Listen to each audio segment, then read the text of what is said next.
გიორგი, ხელფასი რამდენი გაქვს? ეს კითხვა თითქოს უტაქტობა, კოლეგას ხელფასი არ უნდა კითხო.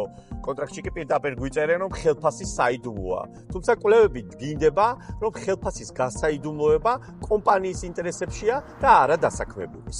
ვის რა ხეირი აქვს იმით, რომ ერთმანეთის ხელფასები არ ვიცით? როცა ბაზარზე ფასები დამალულია, წესებს კარნახობს ის, ვისაც აქვს ინფორმაცია, ანუ დამსაქმებელი. საქართველოში ხშირად ხდება, მუშაობ წლები ერთ და იგივე პოზიციაზე 1500 ლარად, შემდეგ მოჰყავთ ახალი თანამშრომელი, რომელიც იგივე საქმეს აკეთებს უკვე 2500 ლარად. რატომ? იმიტომ რომ ბაზარზე ახლა ასეთი ფასებია. მართალია და მე რო ეს ვიცოდე, ხო რა თქმა უნდა ხელფასის მომატებას მოვითხოვდი. ზუსტად. საიდუმლოება კომპანიას საშუალებას აძლევს ერთსა და იმავე საქმეში ორ ადამიანს განსხვავებული ხელფასი გადაუხადოს.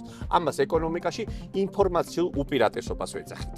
და უცხოეთშიც ესეა? ევროპაში მიხვდნენ, რომ ეს დასაქმებულებს ჩაგრავს. ევროკავშირმა მიიღო გადაწყვეტილება, რომელიც კომპანიებს ავალდებულებს ვაკანსიებში ღიად მიუთითონ დიაპაზონი სახელფასო. ასევე უკრძალავს კომპანიებს ხელშეკრულებაში ხელფასის დამალვის მუხლის ჩადებას. როდესაც ანაზღაურება გამჭვირვალეა, კომპანია ყველას სამართლიანად უხდის, რაც საშუალო ხელფასებს ავტომატურად ზრდის. ანუ გამოდის, რომ ხელფასის დამალვა კოლეგებს შორის ურთიერთობას კი არა კომპანიის ბიუჯეტს იცავს. კი მართალია.